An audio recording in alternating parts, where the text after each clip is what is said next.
Dans le Saint-Évangile de dimanche dernier, notre Seigneur Jésus-Christ évoquait la nécessité de revenir à la source.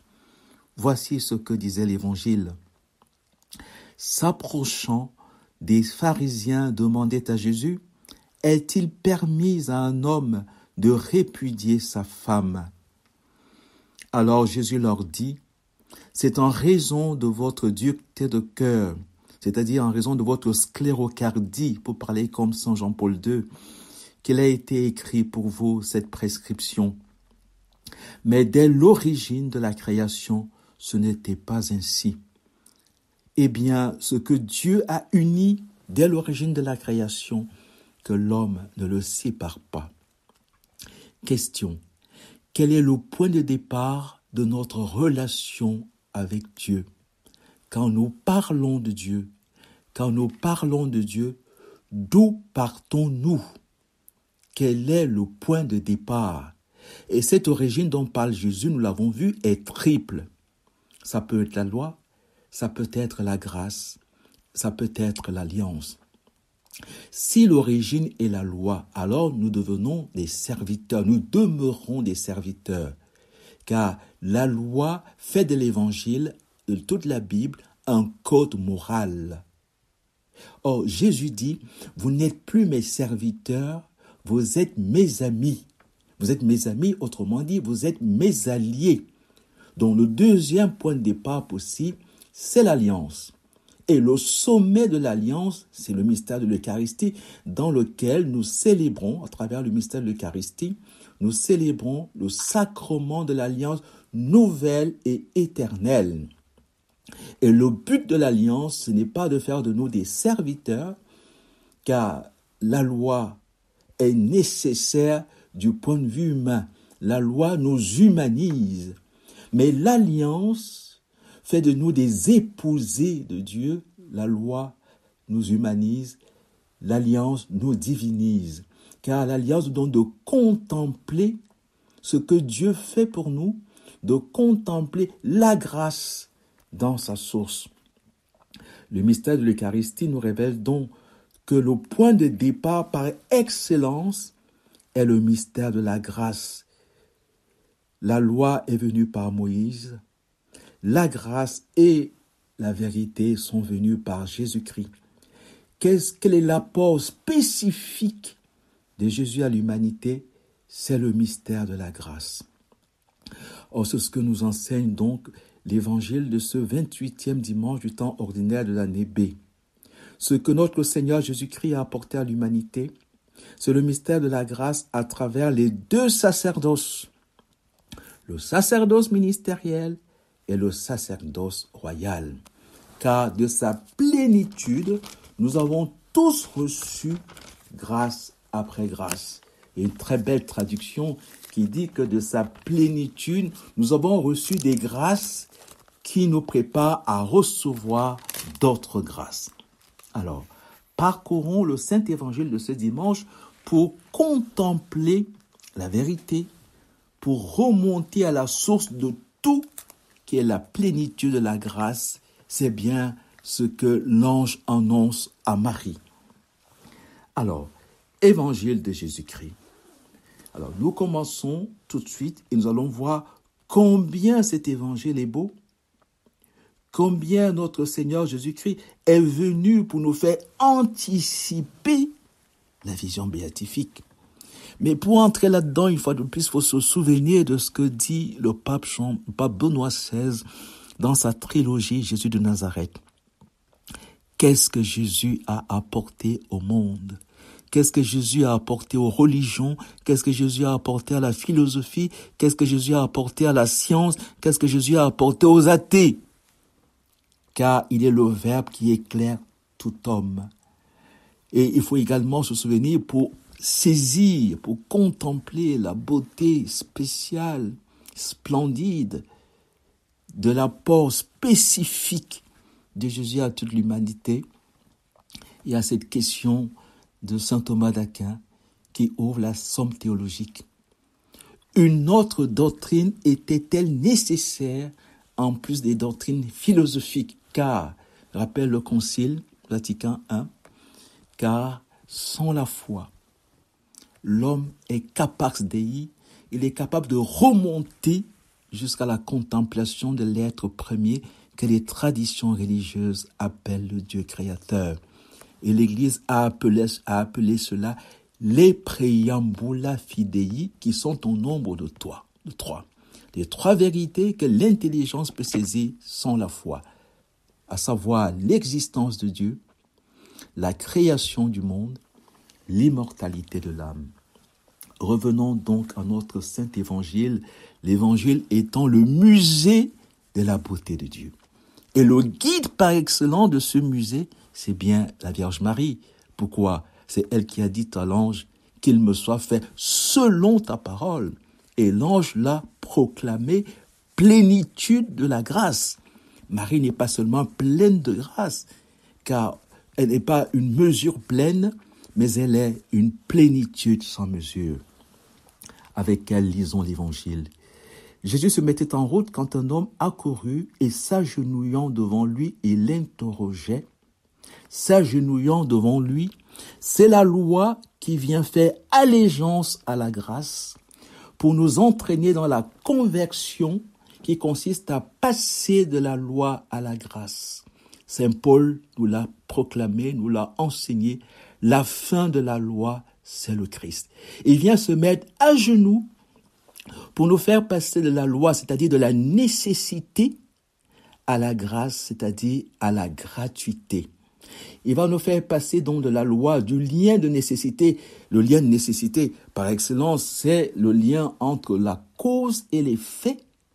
N'oubliez pas que le sommet de la loi, c'est quand l'intelligence touche la nécessité de l'existence d'un être premier dans la lumière du principe de causalité finale qui est la loi par excellence et qui nous fait contempler l'unique bon. Nul n'est bon que Dieu seul. Donc, la loi vient faire allégeance à la grâce en disant « Bon maître, que dois-je faire pour avoir un héritage, la vie éternelle ?» C'est très important, on est dans le facere. La conversion de ce jeune homme, c'est le passage du facere, de ce que nous pouvons faire pour Dieu, à savoir les lois, la nécessité, la loi, à la contemplation de la vérité. Alors, ce jeune homme représente l'idéal humain, car Jésus lui dit « Tu connais les commandements, ne tue pas, ne commets pas d'adultère, ne vole pas, ne porte pas de faux témoignages, ne fais pas de tort, honore ton père et ta mère. » Voilà ce dont l'intelligence est capable sans la foi. C'est ce qu'on a appelé la philosophie, la philia et la sophia. Alors, puisqu'il a atteint le sommet, Jésus va l'amener à un autre sommet. Alors, Jésus fixa sur lui son regard et l'aima. Magnifique. Jésus aimerait tellement fixer son regard sur chacun de nous et nous aimer quand il voit que nous cultivons l'intellect. Ce que disait Aristote, ce qu'il y a de plus cher au Dieu, quand nous le cultivons, quand nous cherchons la vérité, quand nous aimons d'un amour vrai, et quand nous connaissons la vérité, Jésus ne peut que nous aimer. Jésus ne peut que être en admiration devant nous. Mais il lui dit, une seule chose te manque, va, vends ce que tu possèdes et donne-le aux pauvres. Alors, cette parole est très intéressante parce qu'elle peut se comprendre de deux manières. Elle peut se comprendre de manière philosophique. C'est le passage des biens, vendre ce qu'on a et donner aux pauvres et chercher l'unique nécessaire, ce qui est éternel. C'est le passage des biens à la finalité. Les biens sont des moyens qui nous permettent de chercher le bien qui n'est pas en vue de notre bien, la finalité. Donc, c'est l'idéal philosophique, c'est ce qu'on voit avec, c'est vrai dans la philanthropie, tout donner pour les autres, c'est ce qu'on voit avec Épicure qui le résume très bien en disant un peu de pain, un peu d'eau, un peu de paille suffisent pour égaler, pour tutoyer les dieux, pour vivre comme vivent les dieux. Mais du point de vue contemplatif, que veut dire cette parole de Jésus, de Dieu à Jésus, et de Jésus, au jeune homme riche? Cette parole, c'est le dialogue, mystérieux dialogue entre le Fils et son Père.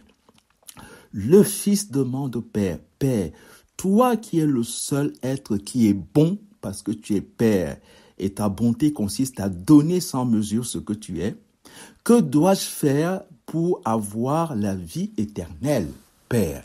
Que dois-je faire pour avoir la vie éternelle? C'est la question du point de vue contemplatif que Jésus, Verbe incarné, va poser à son Père pour lui dire « J'ai pris chair de la Vierge Marie, comment pourrais-je avoir la vie éternelle qui est propre à toi et à moi, l'avoir jusque dans mon corps qui est l'Église que j'ai assumé ?» C'est Jésus qui dit au Père, « Père, glorifie-moi auprès de toi de la gloire que j'avais auprès de toi avant que le monde fût.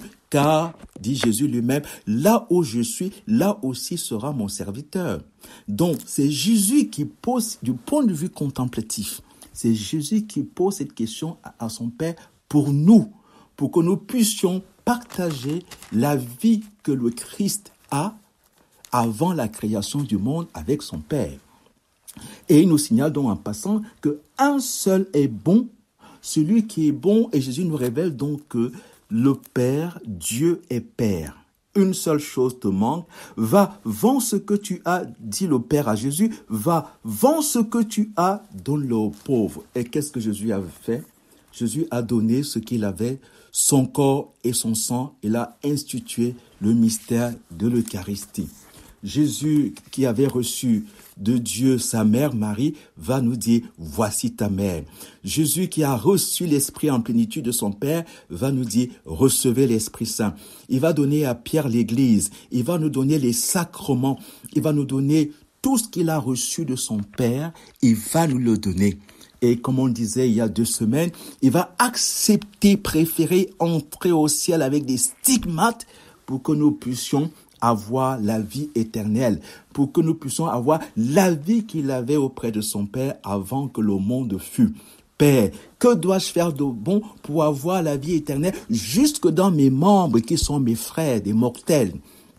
Père, que dois-je faire pour avoir la vie éternelle jusque dans le bon larron, jusque dans Marie-Madeleine, jusque à Joseph d'Arimathie, Marie, Mère de Dieu, et chacun de nous, Jean au pied de la croix. Père, que dois-je faire de bon? Et il le disait au pied de la croix. Père, pardonne-leur car ils ne savent pas ce qu'ils font. Le Père lui répond, donne tout ce que tu as, ce que tu as reçu de moi, donne-le aux pauvres, bienheureux les pauvres, car le royaume des cieux est à eux. Et alors, regardez là où c'est intéressant, le jeune homme s'en alla tout triste. N'oubliez pas que sur la croix, sur le chemin de la croix, Jésus est triste. Mon âme est triste à en mourir. Pourquoi? Parce que le jeune homme a avec de grands biens, parce que Jésus veut tellement nous donner les grands biens qu'il a et nous ne le voyons pas. Dieu a tant aimé le monde. Vous savez ce que dit le Sacré-Cœur à Paray-le-Monial. Ce cœur qui a tant aimé le monde et qui en est si peu aimé, il s'en va tout triste parce qu'il a des grands biens à nous donner et nous ne sommes pas là pour les recevoir. La manière de recevoir donc ces grands biens, ce sont les deux sacerdoces. Car Dieu est Père, dire que Dieu est Père, tout simplement, c'est dire ce qui est dit du Père dans la parabole de l'enfant prodigue. Le Père est celui qui dit, toi, mon enfant, tu es avec moi, tout ce qui est à moi est à toi. Or, il n'y a que Dieu qui peut le dire parce que la seule paternité qui donne tout ce qu'elle a, y compris son être, car le Fils est consubstantiel au Père, aucune paternité n'est consubstantielle avec ce qu'elle produit.